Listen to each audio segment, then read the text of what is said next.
And I just wanted to say that the other side of that argument always was, well, what's the ethics of not intervening? Because that's there too. You got to make a decision. Are you gonna intervene or not? And if you choose not to intervene, that's an ethical challenge as well. And so we're here at the NACI conference, where a major theme has been equity, and it's been in the play literature as well, play equity. And I think all of us have touched upon that theme in the sense that it's just not fair if children are deprived. There's some kids have super opportunities for rich and complex play, and other kids are deprived of that. So that's unfair. They don't have good outdoor play spaces. They have curricula at school that are really constrained and narrow, and other kids have really super creative kinds of curriculum opportunities, the cream for the best and the heck with the rest kind of idea. And so I think what we're concerned about, what I'm concerned about, we're all concerned about, is trying to have play equity and finding ways of intervening that could actually improve the play state for children. All children have the right to play. And now I know we're going global, and we're trying to even move into developing countries. Lego, for instance, we know, and Sesame Street, they're going into other countries and finding ways to combine entertainment with education, play with education. And they're finding that you can do this in a culturally and linguistically, ethnically sensitive manner by taking a contextual view and working with people in different specific locations to have the important customs and traditions and themes and content of the children's everyday lives, the family's everyday lives, interweaved throughout the intervention itself. So it becomes a co-constructive model. And that's very gratifying to see how we're recognizing around the world the beauty of play for human well-being and development and learning, and to find ways of doing that are sensitive to the differences that exist amongst people. So I think that has become like the synthesis that we have from the earlier, thesis, antithesis model that we started off with, pitting a deficit model with a difference model, that now we're finding that this is not so in conflict after all, that it's just causing us to think more deeply about it and to find ways of doing this properly with the people that we're working with. Okay. So that was the second round for me. Jimmy, you're passing the baton over to me now? Yeah. All right. Bye. See ya. So, two things that sprung up to me during Walter and Jim's discussion further delve into this notion of infringements on the child's right to play are issues of access, which is tied into Jim's issue of equity, and commodification of play. And for some today, I think they believe in order for an experience to be a valuable experience, it has to be a bought experience. So what I've been trying to do with the students that I'm working with is to provide them with resources and ideas about how to make play accessible to everyone in the community.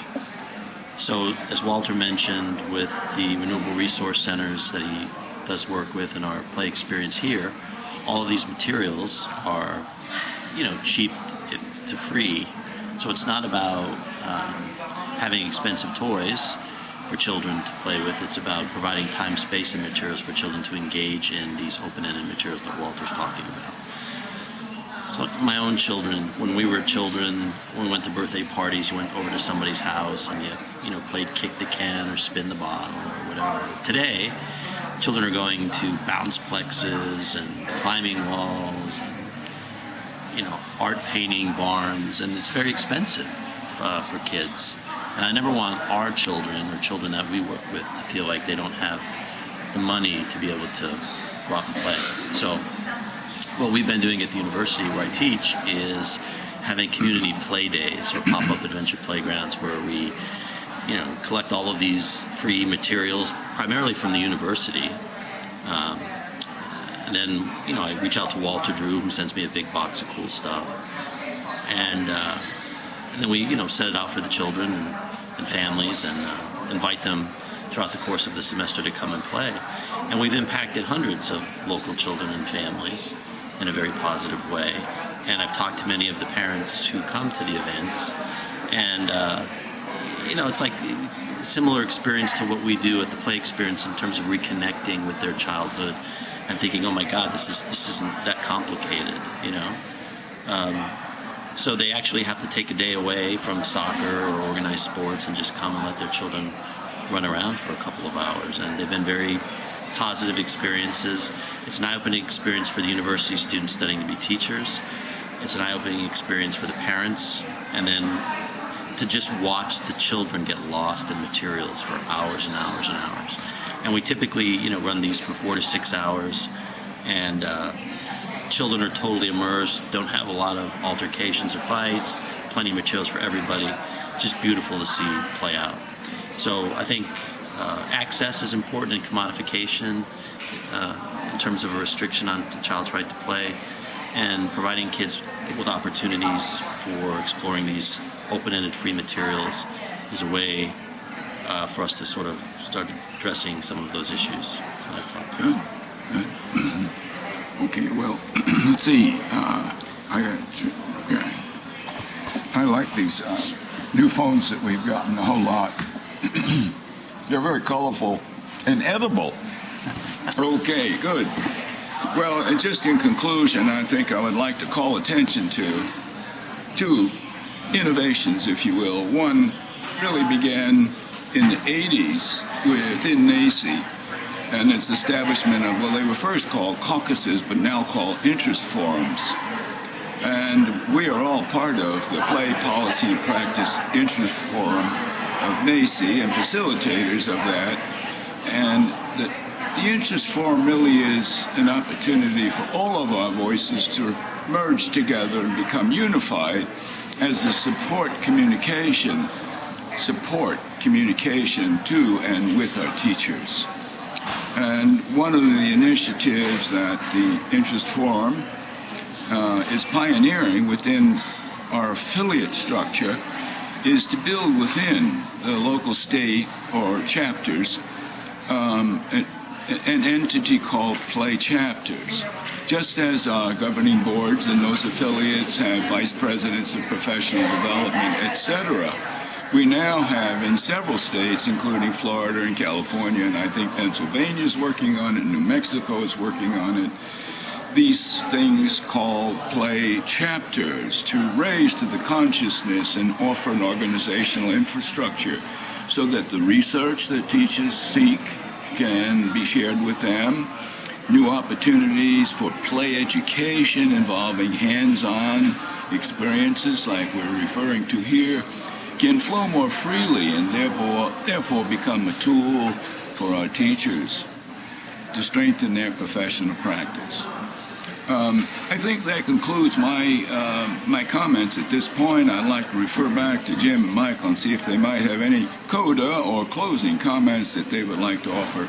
And I would like to offer to you, as a member of the TASP, the Association for the Study of Play, this splendid opportunity to share with you playfully the importance of what is it we're doing. Good. Well, I'm sorry to interrupt, but we're using these old phones, and there's somebody on the party line. They've been asking to be able to use this line now, so we're going to have to sign off. Brilliant. That's great. I took some notes. Oh, good. Tonight, we're going to get